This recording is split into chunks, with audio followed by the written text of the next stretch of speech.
Hi everybody, I'd like to introduce Chris Wilson, who's a speaking coach. I'm delighted to have him today in the studio with me.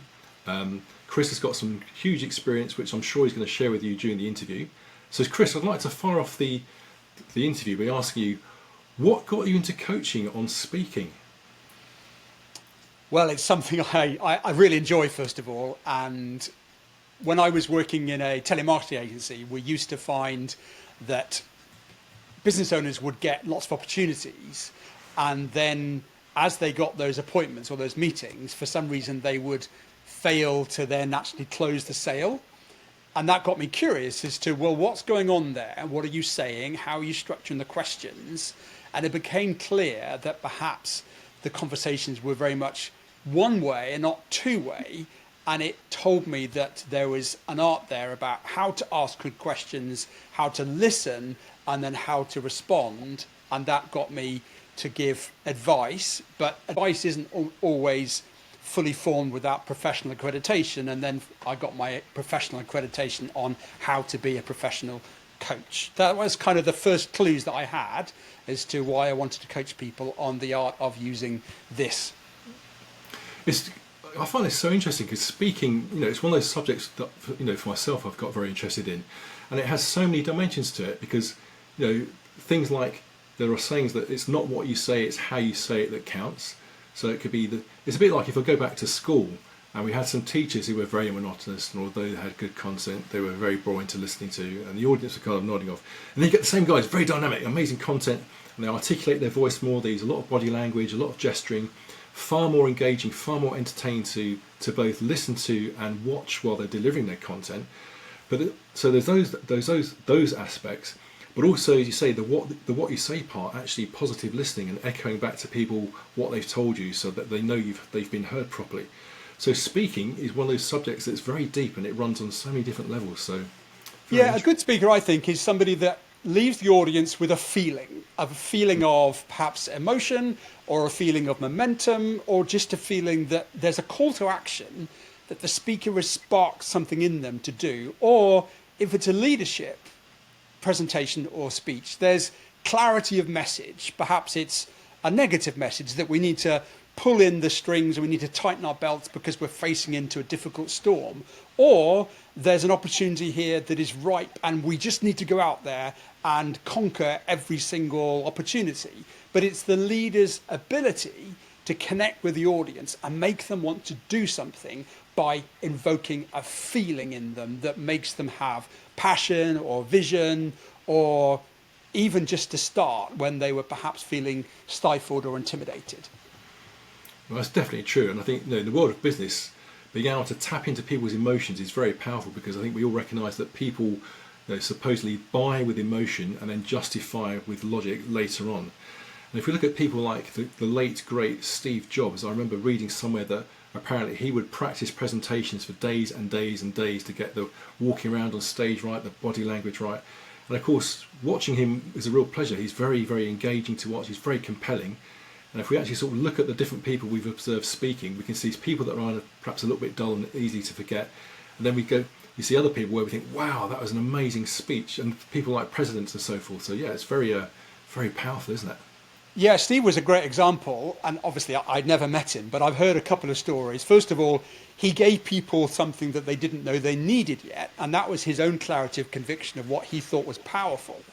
But then I remember hearing him doing an all-hands company presentation, and he announced a change in something to do with the iPhone. And everybody was like, yeah, that's great, Steve, sounds amazing. But somebody put his hand up in the room and said, actually, I think that sucks. And everybody sort of looked at the person with almost disdain, and how dare you challenge the superb Steve? And then Steve connected and said, you're exactly the type of person we need in this business, because you're the sense check of what's right. And you're also the customer experience advocate to say, actually, I don't believe what you're advocating here is true. And that's the ability of a great speaker, is to not be actually, you haven't got a mandate to speak because you're the speaker. You have a mandate to speak because you give people a mission. And when you understand the difference between leader as chief executive and leader as visionary, that's the difference, I think, between speaking with importance and speaking with a check in the box. Yeah, it makes a lot of sense. It's just something. So, I mean, just as a quick aside, so how long have you been doing public speaking or the speaking? Well, I guess since I was 2 years old when I said dad or whatever it is, Sure, I'm speaking in a public way. I probably answered But the wrong question. Yeah. I think it was for me, cadets at school was the first opportunity, and it was taking people out over the hills on a leadership exercise, and you had to give a mission or an objective and get people willing to be cold and hungry and go into the unknown in the dark. So I think there was a clue there.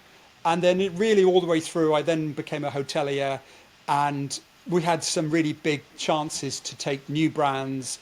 And again, you just had to translate this new idea of something fantastic, but getting taken over by an American company as opposed to something that was fearful.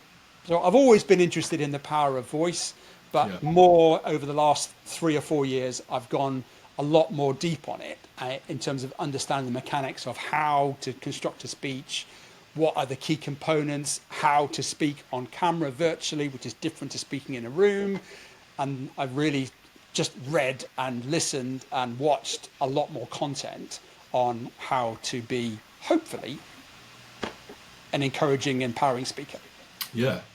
So who do you think should get, who should consider getting coached on speaking skills? What kind of person would benefit, do you think?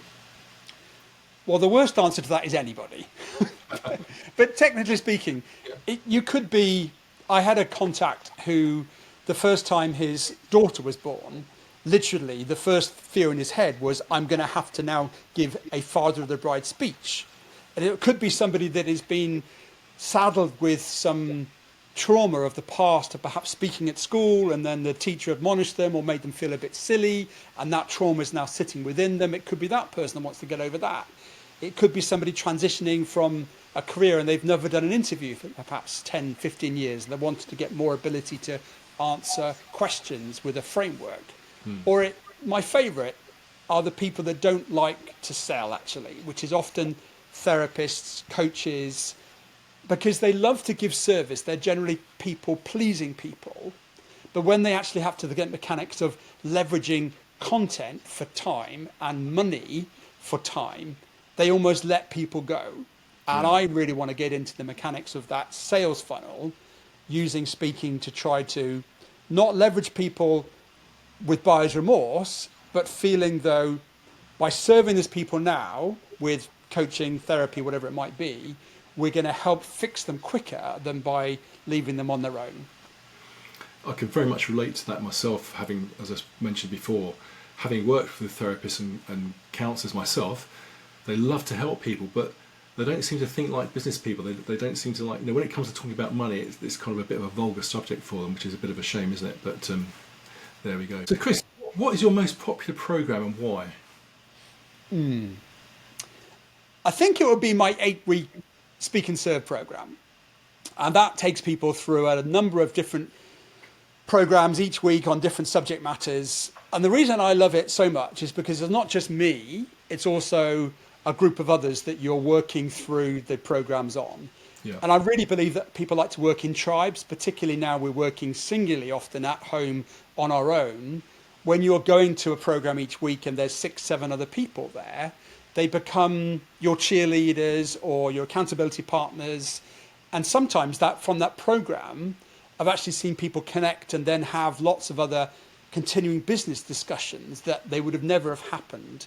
So they're learning something by doing, but also they're connecting to other like-minded people that might be further ahead of them or behind them, but together we all kind of transform together. And I really enjoy it because you see people coming from perhaps shrinking violets and never wanted to speak on stage, and suddenly by the end of it, they're leaning into their camera, they're getting really confident, and you can just see them changing as individuals, like sunflowers growing in the field.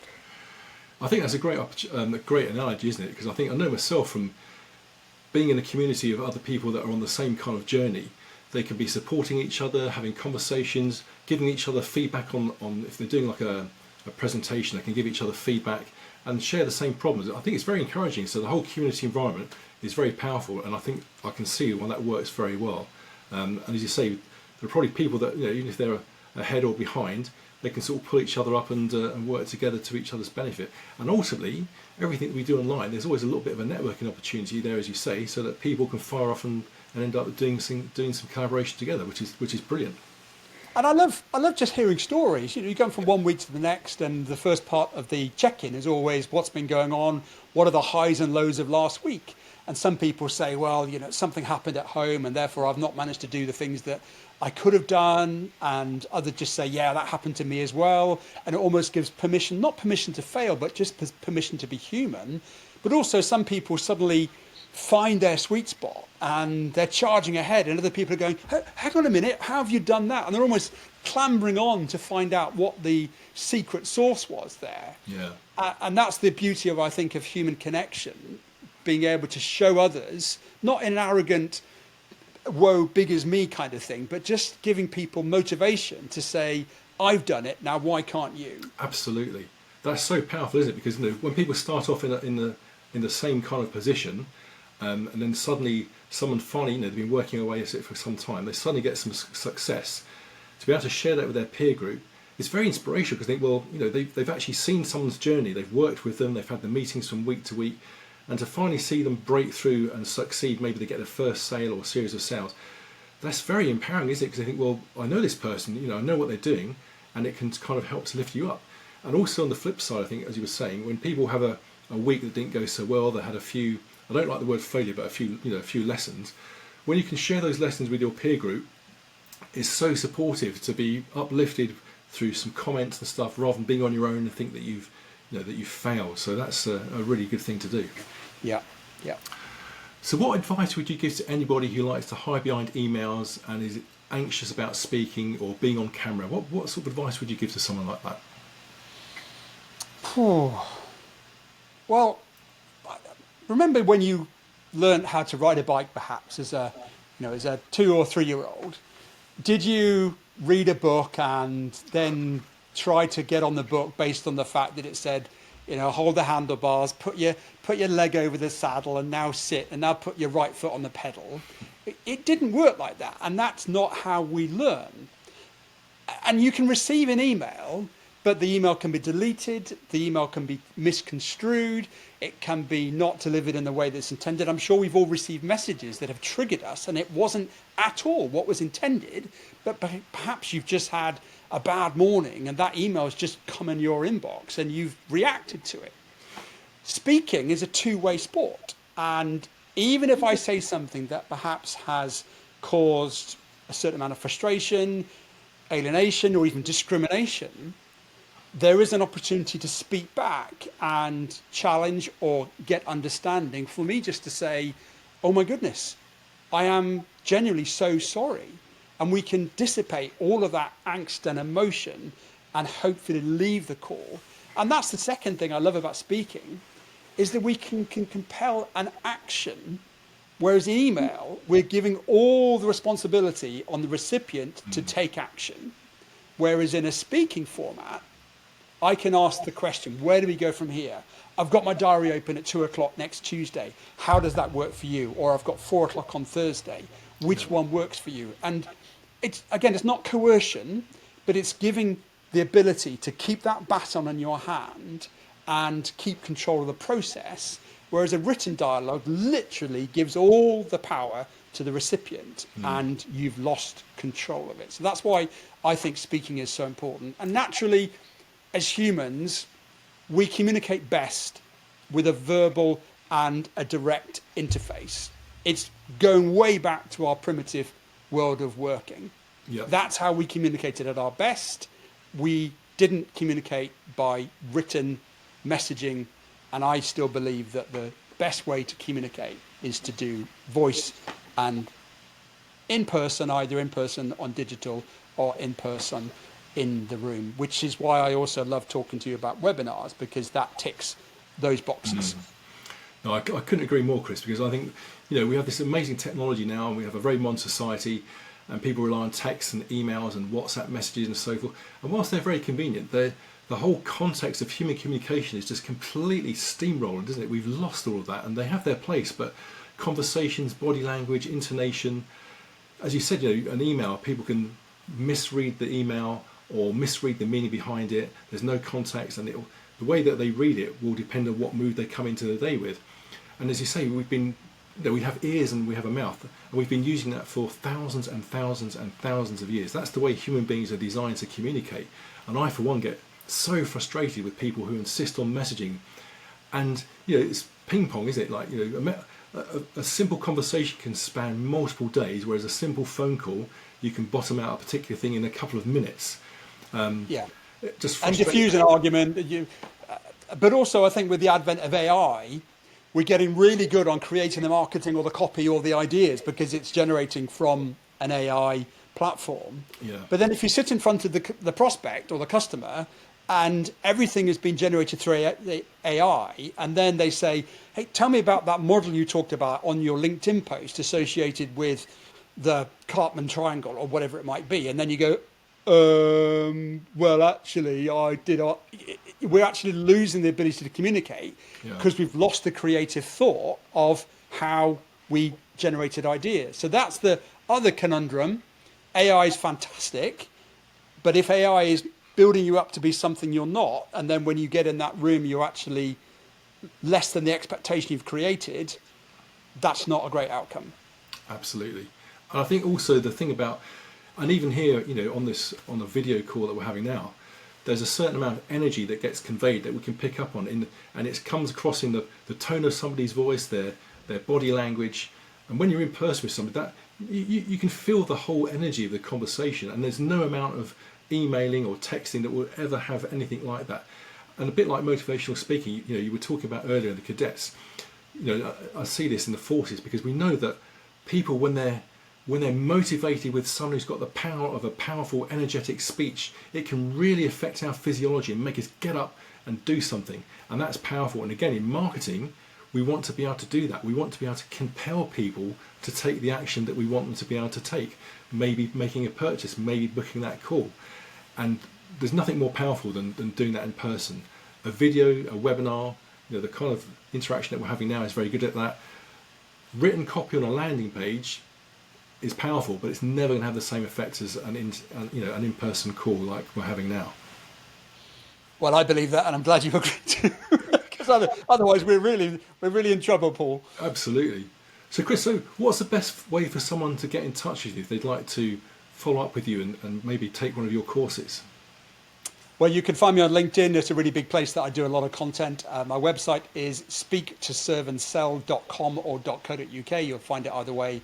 And in there, you go to my contact. You can book a discovery call if you wish. Or there's a few tools in there you can download if you want to download first before you start to talk. But yeah, just pick up the phone or have a conversation with me and we can see where you're at. Perfect. Fantastic. Well, Chris, look, I've really enjoyed the conversation today. That was absolutely brilliant. I've learned a few things for my own benefit, so thank you very much. Thank you for your time. And as I say, I'll put the details in the description down below so that the audience can get in touch with you if they wish. And I hope they do. I'd very much encourage that they do so. We will all benefit from being better speakers. Thanks very much, Chris. Thank you, Paul. Have a good day. Bye for now.